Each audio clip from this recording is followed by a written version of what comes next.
अस्सलाम वालेकुम दोस्तों, रोजाना की तरह आज की वीडियो में काफी सारे लेटेस्ट अपडेट्स मौजूद हैं। कवर करेंगे उन तमाम अपडेट्स की डिटेल्स के बारे में, लिहाजा वीडियो को पूरा आखिर तक देखिए ताकि किसी भी किस्म की इंपॉर्टेंट डिटेल्स आपसे मिस ना हो। वीडियो में आगे बढ़ने से पहले अगर आप हमारे चैनल पर पहली बार आए हैं तो आप सबसे रिक्वेस्ट की जाती है कि हमारे चैनल मियां भाई एक्सप्लेन को सब्सक्राइब करके बेल आइकन जरूर प्रेस कर लें ताकि इसी तरह के लेटेस्ट और फास्ट अपडेट्स आपको रोजाना रियल टाइम पर मिलती रहे। और जिन हजरात ने हमारे चैनल को सब्सक्राइब करके बेल आइकन प्रेस कर लिया है उन सबका तहे दिल से शुक्रिया। तो आइए जानते हैं आज 13 अगस्त बरोज जुमेरात की ताज़ा तरीन और लेटेस्ट अपडेट्स के बारे में। अफजलगंज फायरिंग वाक़या, मुलजिमीन बिहार से गिरफ्तार। अफजलगंज इलाके में ट्रैवल मैनेजर पर फायरिंग के वाक़े में मुलविस 2 मुलजिमीन को रियासत बिहार से गिरफ्तार किए जाने की इत्तलात है। वाज़ेह है कि मुसल्लमा मुलजिमीन ने रियासत कर्नाटक के बीदर में स्टेट बैंक ऑफ इंडिया के ATM में डकैती के दौरान एक सिक्योरिटी गार्ड को हलाक कर दिया था और तकरीबन 93 लाख रुपए लूट कर फरार हो गए थे। लिहाजा ये मुलजिमीन हैदराबाद पहुँचे और रायचूर जाने वाली खांगी ट्रेवल्स की बस में अफजलगंज इलाके में सवार हुए। ट्रेवल्स के मैनेजर जहांगीर ने जब मुश्तबा अफराद की नकलो हरकत पर नजर रखने की पुलिस की अपील के बाद नोट देखकर मुश्तबा मुसाफिरीन की सामान की तलाशी लेने को कहा तो इन मुलजिमीन ने जहांगीर पर फायरिंग कर दी थी, जिसके नतीजे में वो जख्मी हो गए थे। बाद हमलावर वहां से फरार हो गए। जराये के मुताबिक पुलिस ने अमन कुमार उर्फ मनीष और आलोक उर्फ अमित को रियासत बिहार के जिले विशाली से गिरफ्तार किया और बहुत जल्द इन्हें हैदराबाद लाया जा रहा है। वोटर वेरिफिकेशन के नाम पर 3.5 लाख रुपए का धोखा, रिटायर्ड RBI मुलाजिम को ठग लिया गया। साइबर धोखेबाजों ने वोटर वेरिफिकेशन के नाम पर धोखा देते हुए साबिक RBI मुलाजिम से तकरीबन 3.5 लाख रुपए वसूल कर लिए। लिहाजा Hyderabad cyber crime police station में ये सिलसिले में शिकायत दर्ज करवाई गई है। 75 साल रिटायर्ड RBI मुलाजिम विष्णु मोहन ने बताया इन्हें 4 दिन पहले एक SMS पैगाम वसूल हुआ। इन्हें बताया गया कि वो अपना voter ID card election commission of India की WhatsApp नंबर पर भिजवाएं। इसके लिए 48 घंटों की मोहलत दी गई थी। बाद इन्होंने तस्वीर दिए गए WhatsApp नंबर पर रवाना कर दी। इसके बाद साइबर धोखेबाजों ने इनसे राब्ता कायम करते हुए बताया इनके और इनके वालिद के नाम में फर्क है। बाद इन्हें एक पैगाम रवाना करते हुए वेरिफिकेशन लिंक डाउनलोड करने की हिदायत दी गई ताकि गलती को दुरुस्त किया जा सके। शिकायत कुंदा ने इसे हकीकी वोटर वेरिफिकेशन का अमल समझते हुए लिंक खोला और तफसीलात का इंदराज किया। बाद साइबर धोखेबाजों ने एक APK फाइल इन्हें फोन में इंस्टॉल करने की हिदायत दी और वेरिफिकेशन के तौर पर 5 रुपए अदा करने की हिदायत दी गई। बाद 3,25,000 रुपए नकद रकम निकाल ली गई। LB नगर पुलिस स्टेशन में कांस्टेबल की खुदकुशी, रिश्तेदारों का हंगामा, तोड़फोड़ और एहतजाज। तेलंगाना पुलिस हेडक्वार्टर में पुलिस कांस्टेबल की खुदकुशी के वाक़े को अभी 1 महीना भी नहीं गुजरा था कि LB नगर पुलिस स्टेशन में एक और कांस्टेबल ने खुदकुशी कर ली, जिसके बाद मुतफिक के बरहम रिश्तेदारों ने पुलिस स्टेशन में तोड़फोड़ और एहतजाज किया। तफसीलात के मुताबिक कल रात ड्यूटी पर तैनात कांस्टेबल साई कुमार ने रात 2:30 पर LB नगर ACB दफ्तर के रेस्ट रूम में फांसी ले ली, जबकि साथियों ने इसे फौरी तौर पर करीबी हॉस्पिटल मुंतकिल किया, जहाँ डॉक्टरों ने मुआयने के बाद इसकी मौत की तस्दीक कर दी। वाज़ेह साल 2024 बैच से ताल्लुक रखने वाले साई कुमार को E-कॉप्स ड्यूटी के लिए LB नगर ACB दफ्तर से अटैच किया गया था। वो करीमन घाट में अपने दोस्तों के साथ एक कमरे में रहा करता था, जबकि पुलिस के मुताबिक 28 साल पुलिस कांस्टेबल ने मुबैना तौर पर खुदकुशी कर ली है। जिला में आइंदा 24 घंटों में शदीद बारिश का इम्कान। महकमे मौसमियात के मुताबिक आइंदा 24 घंटों के दौरान तेलंगाना के आदिलाबाद, कमरम भीम आसिफाबाद, मंचिर्याल, पेतापल्ली, जयशंकर भोपालपल्ली और मुलुगु अजला में अलग अलग मुकामात पर शदीद बारिश होने का इम्कान है। वाज़ेह आइंदा 7 दिनों के दौरान रियासत के बाज़ मुकामात पर हल्की से दरमियानी बारिश या गरज चमक के साथ बारिश होने का क़वी इम्कान है। अखिलती टॉपर तलबा को आज चीफ मिनिस्टर तनहियत पेश करेंगे। वजीर अखिलती बहबूद मोहम्मद अजहरुद्दीन ने 13 अगस्त को अखिलती तबकात के होनहार तलबा की तनहियती प्रोग्राम के इंतजाम का जायजा लेने के लिए सेक्रेटेरिएट में एक आला सतही जायजा इजलास मुनक़द किया। वजीर चीफ मिनिस्टर उन तलबा को तनहियत पेश करेंगे जिन्होंने ग्रुप 1, ग्रुप 2, AIT JEE, साथ ही एफसेट और दीगर मुसाबिक़ती इम्तिहानात में नुमाया कामयाबी हासिल की है। इसके अलावा उन तलबा को भी तनहियत पेश की जाएंगी जिन्होंने तेलंगाना अखिलती अकामती तालीमी इदारों की सोसाइटी के तहत SSC और इंटरमीडिएट इम्तिहानात में टॉप किया है। लिहाजा इजलास के दौरान वजीर मोहम्मद अजहरुद्दीन ने सीनियर हुकाम के साथ इंतजामात का जायजा लिया और मुताल्लिक़ा शोबों को हिदायत दी कि प्रोग्राम को आसान, मुनज़्ज़म और तलबा के अरकान खानदान और मेहमानों के लिए तमाम जरूरी सहूलियत के साथ मुनक़्क़द करने को यकीनी बनाएं।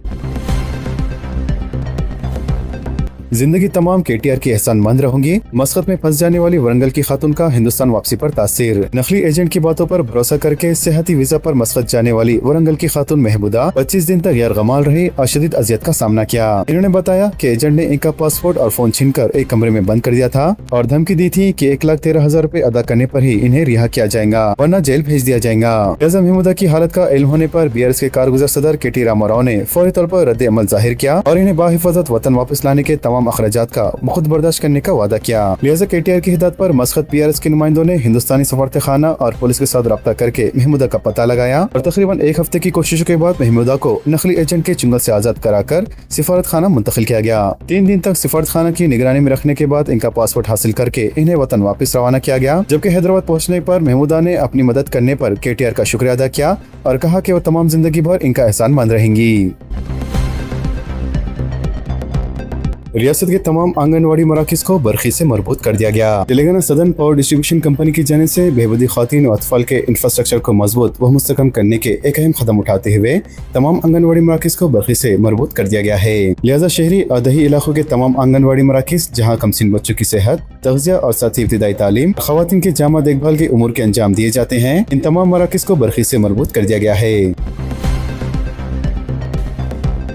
मिलर से धान की वाजिबुल अदा मुकम्मल रकम की वसूली। Chief minister A. Revanth Reddy ने अहदेदारों को हिदायत दी है कि राइस मिलर्स की जानिब से वाजिबुल अदा धान की मालियत की मुकम्मल रकम हर सूरत में वसूल की जाए। इन्होंने कहा है कि बिजनेस नुक्ते नजर के साथ मिल चलाने वालों के साथ हुकूमत मिस्बत रवैया इख्तियार करेंगी, ताहम जानबूझकर बखैजत की अदायगी से बचने की कोशिश करने वालों के खिलाफ सख्त कार्रवाई की जाएंगी। वाज़िर चीफ मिनिस्टर रेवंत रेड्डी ने वज़ीर सिविल सप्लाईज उत्तम कुमार रेड्डी के साथ MCHRD में महकमे सिविल सप्लाईज की कारकर्दगी का जायजा लिया और इस मौके पर इन्होंने साबिक हुकूमत पर शदीद तनकीद करते हुए कहा साबिक हुकूमत ने हजारों करोड़ रुपए के बखैजत की गुंजाइश पैदा की और अब अपनी गलतियों का इल्जाम मौजूदा हुकूमत पर आयद करने की कोशिश कर रही है।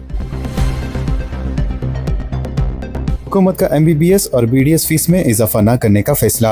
रियासती हुकूमत ने MBBS और BDS कोर्सेज में दाखिला लेने वाले नए तलबा के मफाद में एक अहम फैसला किया है। हुकूमत ने वाज़ेह किया है कि जारी तालीमी साल के लिए मेडिकल और डेंटल कोर्सेज की ट्यूशन फीस में कोई इजाफा नहीं किया जाएगा। लिहाजा साल 2023-26 मियाद के लिए मुकर्रर कुर्दा पुरानी फीस पर ही साल 2026-29 की आइंदा मियाद पर भी लागू होंगी। तलबा को पुरानी जियो के मुताबिक ही फीस अदा करनी होगी। लिहाजा इस फैसले के तसलसल में college Narayan Rao university of health science ने 2023 में जारी कुर्दा जियो 132 की बुनियाद बनाते हुए अहकाम जारी कर दिए हैं। आमतौर पर मेडिकल कॉलेजेस में हर 3 साल बाद ट्यूशन फीस का जायजा लेकर इस पर नजरसानी की जाती है, जो कि साल 2023-26 की मुद्दत मुकम्मल हो चुकी है, इसीलिए फीस में इजाफे के इशारे मिल रहे थे। ताहम हुकूमत के ताज़ा तरीन अहकाम के बाद पुरानी फीस ही बरकरार रखने की तौसीक कर दी है। लिहाजा रियासत में वाक़ 30 प्राइवेट मेडिकल कॉलेजेस में तालीमी साल 2026-27 के दौरान दाखिला लेने वाले तलबा के लिए जिम्रावार फीस कुछ इस तरह से रहेंगी कि A जिम्रा यानी कन्वीनर कोटे में सालाना फीस 60,000 रुपए होंगी, जबकि B जिम्रा यानी मैनेजमेंट कोटे में सालाना फीस 11,55,000 रुपए से लेकर 13 लाख रुपए के दरमियान होंगी। इसके अलावा C जिम्रा यानी NRI कोटे में B जिम्रा फीस का दुगना वसूल किया जा सकता है। इसके अलावा खानगी मेडिकल कॉलेजेस में BDS के लिए फीस A जिम्रे में सालाना फीस 45,000 रुपए मुकर्रर की गई है, जबकि B जिम्रे में सालाना फीस 4,20,000 रुपए से लेकर 5 लाख रुपए तक होंगी। इसके साथ ही C जिम्रे में भी B जिम्रे का दुगना वसूल करने की सहूलत रहेंगी। वाज़िर हुकूमत के जारी कुर्दा जियो में खानगी कॉलेजेस के नामों के साथ जिम्रावार फीस का वाज़ेह जिक्र कर दिया गया है, जिससे मेडिकल काउंसलिंग में हिस्सा लेने वाले हजारों तलबा और इनके वालिदैन को बड़ी राहत मिली है। शहर ममनुआ फहरिस्त में शामिल जायदादों से महरूम होने का खदशा। शहर हैदराबाद को ममनुआ फहरिस्त में शामिल कर दिया गया है, जबकि शहर के लोग A22 लफ्ज़ सुनकर ही कांप रहे हैं। लिहाजा वो अपनी जिंदगी भर की मेहनत से कमाए गए मकान, अति जमीन और जायदाद पर अपना हक खो देने के बाद शदीद परेशानी में हैं। लिहाजा ग्रेटर हैदराबाद में कौन सा घर ममनुआ फहरिस्त में है, इसका जिक्र अभी तक तो नहीं किया गया, लेकिन रेवेन्यू रिकॉर्ड के मुताबिक A22 की फहरिस्त में ग्रेटर हैदराबाद के इलाके में 1 लाख से ज्यादा जायदादें शामिल की गई है। लिहाजा किसी भी किस्म की नोटिस या इश्तिहार के बगैर खरीदी गई तामीरात और जमीन ULC और G सरकारी के ममनुआ फहरिस्त A22 में शामिल कर दी गई है। अगर किसी हंगामी सूरत हाल की वजह से कोई मकान बेचता है तो खरीदार रजिस्ट्रेशन नहीं करवा पा रहे हैं, साथ ही वो अपने मकानात और प्लॉटों की लीज डेट के साथ रजिस्ट्रेशन भी नहीं करवा पा रहे हैं। वाज़ेह है पूरे ग्रेटर हैदराबाद में रजिस्ट्रेशन मुकम्मल तौर पर रोक दी गई है और जो घर लोगों ने बरसों की मेहनत से बनाए थे या फिर इन्हें कर्ज लेकर खरीदा गया था, ये तमाम चीजें ममनुआ फहरिस्त में शामिल होने की वजह से शदीद परेशानी का शिकार हो चुके हैं। इसके अलावा शहर में वेंचर सोसाइटीज, कॉलोनियां और कसीर मंजिला इमारतें ममनुआ फहरिस्त में शामिल की गई हैं। साथ ही हैदराबाद, मेडशेल और रंगारेड्डी अजला में कीमती अराजी और कसीर मंजिला इमारतें फ्रीज कर दी गई हैं, जबकि हैदराबाद के एरागड्डा हुदूद में वाक़ वासवी, जनप्रिया, कल्पतरु और ब्रिगेड सेटाडिल अपार्टमेंट को ममनुआ फहरिस्त में शामिल किया गया है। वाज़ेह है इस अपार्टमेंट में 5,000 से ज्यादा खानदान मुकीम हैं। इसी तरह यूसुफगुड़ा के कल्याण नगर की हाउसिंग सोसाइटी को भी ममनुआ फहरिस्त में शामिल किया गया है। Banjara Hills, Filmnagar, MA Colony, Panjagutta, Srinagar Colony, Jubilee Hills, SR Nagar, Ameerpet, Khairatabad इलाकों में सैकड़ों की तादाद में मकानात को A22 की फहरिस्त में शामिल किया गया है। वज़ीर ममनुआ फहरिस्त में शामिल इलाकों के मकानात या प्लॉट्स का रजिस्ट्रेशन NOC होने पर ही रजिस्ट्रेशन करने का रेवेन्यू अहदेदारों ने ऐलान किया, जिससे अवाम में बेचैनी पाई जा रही है। साथ ही मजीद मुश्किलात ये है कि बैंक से कर्ज भी हासिल नहीं हो पा रहा है, जिसकी वजह से मकानात की तकमील में बड़ी रुकावट पैदा हो रही है। जबकि पहले ही बैंक से लोन की मंजूरी होने वाले अफराद बैंक के कर्ज को वापस कर पाएंगे या नहीं, ये बैंक के लिए भी बाइस तशवीश बना हुआ है। तेलंगाना में वोटर लिस्ट सर्वे, ग्रेटर हैदराबाद में सबसे ज्यादा वोटों की कटौती। तेलंगाना में वोटर लिस्टों की जमा नजरसानी यानी SIR का अमल मुकम्मल होने के बाद जिन वोटर्स का इखराज होने वाला है या जिन्हें नोटिस मिलने की फहरिस्त में शुमार किया गया है, इसका गहराई से जायजा लेने पर ग्रेटर हैदराबाद का सियासी मुंतज़िर तब्दील होता नजर आ रहा है। लिहाजा सबसे ज्यादा वोटों की कटौती इन 4 असेंबली हल्कों में देखी गई है, जहाँ वोटर्स की तादाद 4 लाख से ज्यादा थी। लिहाजा इन तमाम हल्कों में श्रीलिंगमपल्ली असेंबली हल्के जात रियासत भर में सबसे ज्यादा मनसूख होने वाले मामले में सरफहरिस्त है। असेंबली हल्के श्रीलिंगमपल्ली में जुमला 7,73,372 लाख वोटर्स थे, जबकि SIR का अमल मुकम्मल होने के बाद 4,43,554 लाख वोट बाकी रह गए हैं और बक़ैर 3,29,828 वोट मनसूख होने वाली फहरिस्त में शामिल कर दिए गए हैं। इसके अलावा असेंबली हल्के खुतबुल्लापुर में जुमला 7,47,427 लाख वोटर्स थे, जो अब 4,70,462 वोट बाकी रह गए हैं, जबकि 2,76,965 वोट मनसूख होने वाली फहरिस्त में शामिल कर दिए गए हैं। इसी तरह असेंबली हल्के एलबी नगर में जुमला 6,08,203 वोटर्स थे, जो अब 3,37,919 बाकी रह गए हैं, जबकि 2,70,284 वोट मनसूख होने वाली फहरिस्त में शामिल कर दिए गए हैं। बात अगर असेंबली हल्के राजेंद्र नगर की जाए तो यहाँ जुमला 6,35,283 वोटर्स रजिस्टर्ड थे, जिसमें से अब 3,88,278 बाकी रह गए हैं। SIR के दौरान फैमिली रजिस्टर सर्टिफिकेट नाकाबिल कबूल। इलेक्शन कमीशन का ऐलान 25 जुलाई 2026 से पहले जारी करदा सदाकतनामा कारामद। तेलंगाना में फहरिस्त राय दहंदगान पर खुसूसी जमा नजरसानी के दौरान नई जारी किए जाने वाले फैमिली रजिस्टर सर्टिफिकेट की हैसियत पर मरकजी इलेक्शन कमीशन ने वजाहत की है। इलेक्शन कमीशन के मुताबिक रियासती हुकूमत की जानिब से 25 जुलाई को जारी करदा जियो नंबर 172 के तहत मी सेवा के जरिए जारी किए जाने वाले फैमिली रजिस्टर्ड सर्टिफिकेट को वोटर रजिस्ट्रेशन और जाँच के अमल में कबूल नहीं किया जाएगा। लिहाजा इस सिलसिले में इलेक्शन कमीशन सेक्रेटरी नवीन कुमार ने तेलंगाना के चीफ इलेक्टोरल ऑफिसर को एक सरकारी मकतूब रवाना किया है। इलेक्शन कमीशन ने बताया कि माजी में तहसीलदार फील्ड सतह पर तहकीकात और दस्तावेजात की जांच के बाद ही फैमिली मेंबर सर्टिफिकेट जारी करते थे। अहम जियो 172 के तहत किसी पेशगी तहकीकात के बगैर सिर्फ राशन कार्ड की डेटा की बुनियाद पर ऑनलाइन 2 दिन के अंदर यह सर्टिफिकेट जारी किए जा रहे हैं। इलेक्शन कमीशन के मुताबिक इस तरह जारी किए जाने वाला नया फैमिली रजिस्टर सर्टिफिकेट दरअसल राशन कार्ड के बराबर है। लिहाजा इलेक्शन कमीशन ने वाज़ेह किया है कि जियो 172 के तहत जारी किए जाने वाले नए फैमिली रजिस्टर सर्टिफिकेट को शनाख्ती दस्तावेज के तौर पर कबूल नहीं किया जाएगा। हम 25 जुलाई 2026 से पहले पुराने तरीक़ेकार के तहत तहसीलदार के जाने से फील्ड तहकीकात के बाद जारी करदा फैमिली मेंबर सर्टिफिकेट को SIR के जांच के अमल में कबूल किया जाएगा। कल्याण लक्ष्मी आशादी मुबारक स्कीमात के निफाज पर हाईकोर्ट की रोक। तेलंगाना हाईकोर्ट ने ओवरी हुक्म जारी करते हुए कल्याण लक्ष्मी आशादी मुबारक स्कीमात के निफाज पर रोक लगा दी है। वज़ीर अदालत ने इन स्कीमात पर अमलावरी के लिए 2014 से जारी करदा 8 GOs की निफाज पर हुक्म इल्तवा जारी कर दिया। अदालत ने वाज़ेह किया कि इन GOs की बुनियाद पर मुंतखब करदा इस्तेफादा कुनंदगान को कोई भी अदायगी न की जाए, जबकि हाईकोर्ट ने इस मामले में जवाबी हल्फनामा दाखिल करने की हिदायत देते हुए समाअत 9 सितंबर तक मुलतवी कर दी है। वज़ीर एडवोकेट विजय गोपाल ने कल्याण लक्ष्मी आशादी मुबारक स्कीमात के सिलसिले में हुकूमत की जानिब से साल 2014 से जारी करदा 8 GOs को चैलेंज करते हुए जाती हैसियत में हाई कोर्ट में दरख्वास्त दायर की थी। इसके बाद जस्टिस NV श्रवण कुमार ने इस दरख्वास्त की समाअत की। दरख्वास्त गुजार ने दलाल पेश करते हुए कहा कि स्कीमात के निफाज के लिए जारी किए गए GOs की कोई आईनी हैसियत नहीं है। हुकूमत ने साल 2014 में SC, ST और अक़ली तबका के गैर शादीशुदा लड़कियों को माली इमदाद फराहम करने के मकसद से इस स्कीम का आगाज किया था और मुख्तलिफ GOs जारी किए गए थे। इन्होंने कहा है कि किसी भी कानूनी ज़ाबित की तायद के बगैर इन स्कीमात को तश्कील देकर नाफिज किया जा रहा है। ये भी नहीं बताया गया कि आमदनी के हद के बाशमूल अहलियत की मियाद किस बुनियाद पर तय की गई है। दरख्वास्त गुजार ने मज़ीद कहा है कि इन स्कीमात पर भारी सरकारी फंड खर्च करना दस्तूर के खिलाफ है और कानूनी इख्तियार के बगैर इंतजामिया का इन स्कीमात के लिए रहनुमाना खतूत तश्कील देना नाअहल और गैर कानूनी है। फिलहाल इस केस की समाअत को 9 सितंबर तक मुलतवी कर दिया गया है और इस वक्त तक कल्याण लक्ष्मी आशादी मुबारक स्कीमात पर अदालत की उबरी रोक लागू रहेंगी। पेंशन की दरख्वास्तों को पोर्टल पर अपलोड किया जाए, अवाम में शोर बेदारी पर जोर। आरवी कन्नर ने कहा। हुकूमत की जानिब से आसरा पेंशन के लिए दरख्वास्तों की तलबी के ऐलान के बाद GHMC कमिश्नर आरवी कन्नर ने कल मुख्तलिफ महकमों के अहदेदारों का इजलास तलब किया। इन्होंने हिदायत दी कि प्रजा पालना प्रगति प्रणाली का प्रोग्राम के दौरान जो दरख्वास्तें पेंशन के लिए वसूल की गयी, इन तमाम दरख्वास्तों को चियोता पोर्टल पर अपलोड किया जाए और जिन अफराद ने पहले ही दस्तावेजात के साथ दरख्वास्तें दी है, इन्हें दोबारा दरख्वास्त देने की जरूरत नहीं है। कमिश्नर ने बताया कि नई दरख्वास्तें मी सेवा के अलावा panchayat secretaries, ward officers, MDOs, municipal municipal commissioners और कॉर्पोरेशन में डिप्टी कमिश्नर्स के जरिए भी जमा कराई जा सकती है, जबकि जिला कलेक्टर्स दरख्वास्तों की जांच करेंगे और इसके बाद मंजूरी दी जाएंगी। मजीद इन्होंने सेल्फ हेल्प ग्रुप्स के फेडरेशन से भी ख्वाहिश की है कि वो तनहा ख्वातीन और बेवा ख्वातीन को मतलूबा सर्टिफिकेट के हुसूल में ताउन करें। वाज़ेह दरख्वास्त दाखिल करने की आखिरी तारीख 31 अगस्त है। बीसी ख्वातीन में सिलाई मशीनों की तकसीम का फैसला। वजीर पूनम प्रभाकर आज स्कीम की तफसीलात जारी करेंगे।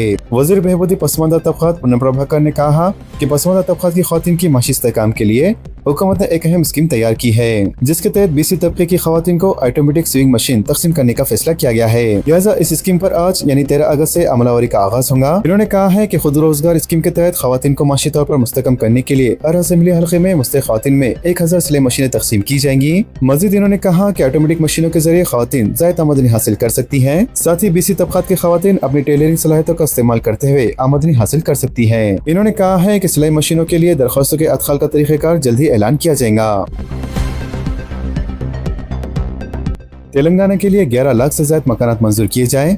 वज़ीर श्रीनिवास रेड्डी की मरकजी हुकूमत से दरख्वास्त। वज़ीर हाउसिंग पी श्रीनिवास रेड्डी ने मरकजी हुकूमत से दरख्वास्त की है कि प्रधानमंत्री आवास योजना ग्रामीण के तहत तेलंगाना के लिए एक ही मरहले में 11,56,915 मकानात मंजूर करें। लिहाजा श्रीनिवास रेड्डी ने नई दिल्ली में मरकजी वज़ारत ज़राअत व दही तरक्की शिवराज सिंह चौहान से मुलाकात की और इस सिलसिले में एक याददाश्त पेश की। चीफ मिनिस्टर रविंद्र रेड्डी की जानिब से पहले से अरसाल कुर्दा मकतूब का हवाला देते हुए इन्होंने मरकजी वजीर से रियासत को मकानात जल्द अज जल्द मंजूरी की दरख्वास्त की। वज़ीर मौसूफ ने वजाहत की कि आवास प्लस 2024 ऐप के जरिए पूरे तेलंगाना में एक शफाफ घर घर सर्वे किया गया था, जिसके दौरान तकरीबन 11,56,000 से ज्यादा दही गरीब खानदानों को मकानात की इमदाद के लिए अहल पाया गया। इन्होंने कहा कि नाअहल इस्तिफादा कुनंदान को हटाने का अमल 1 साल पहले ही मुकम्मल हो चुका था, लेकिन मरकजी हुकूमत की जानिब से निशाने के ऐलान में तागीर हुई है। श्रीनिवास रेड्डी ने कहा है कि रियासती हुकूमत ने इस स्कीम के तहत मिलने वाली मरकजी इमदाद और रियासती हिस्से से हटकर हर गरीब खानदान को मकान की तामीर के लिए तकरीबन 5 लाख रुपए की माली इमदाद फराहम करने का तारीखी फैसला किया है और इसके लिए रियासती बजट में जरूरी फंड्स भी मुख्तस कर दिए गए हैं।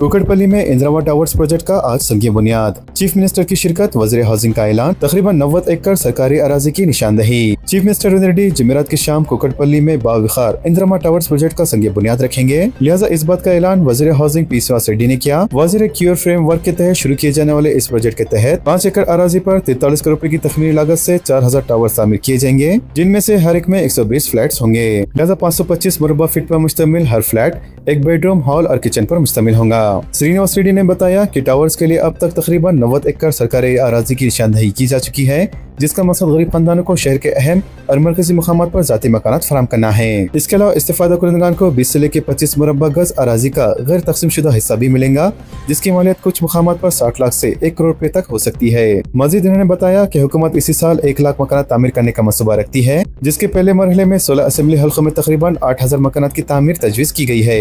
वज़ीर इंदिरा टावर्स के लिए अब तक तकरीबन 50,000 दरख्वास्तें मौसूल हो चुकी है, जबकि दरख्वास्त दाखिल करने की आखिरी तारीख में 15 अगस्त तक की तौसीक की गई है। वज़ीर मौसूफ ने वाज़ेह किया कि जांच के बाद एक शफाफ खरे अंदाजे के जरिए ही मुस्तहिक अफराद का इंतखाब किया जाएगा और इस अमल में किसी भी किस्म की सियासी सिफारिश या बेज़ाब्तगी की कोई गुंजाइश नहीं होगी।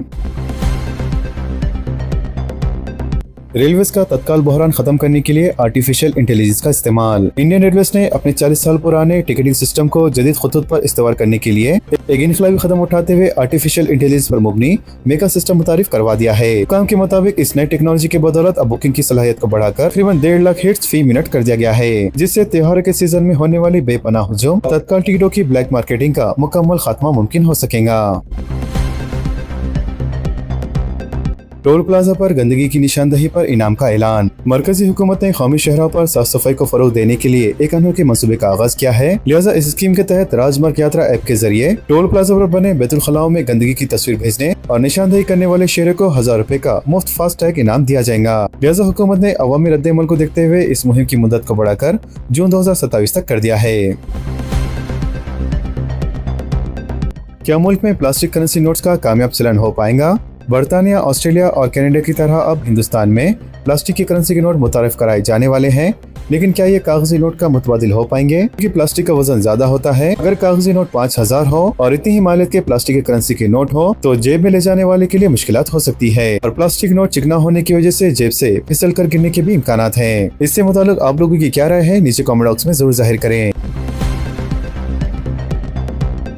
कर्नाटक में गुटखा, पान मसाला और तंबाकू पर पाबंदी। हुकूमत कर्नाटक ने रियासत में गुटखा, पान मसाला और तंबाकू को और नारकोटिक्स पर मुश्तमिल अशे की तैयारी और तकसीम पर 1 साल के लिए पाबंदी आयद कर दी है। लिहाजा कमिश्नर फूड सेफ्टी ने इस सिलसिले में 15 जून को एक अलामा जारी किया है, जबकि ये पाबंदी पैकशुदा और गैर पैकशुदा अशिया दोनों के लिए लागू होंगी। फूड सेफ्टी कमिश्नर ने कहा है कि सेहत आमा के मफाद में ये पाबंदी आयद की गई है और आलमी की तारीख से 1 साल तक पूरे कर्नाटक में ये पाबंदी आयद होंगी।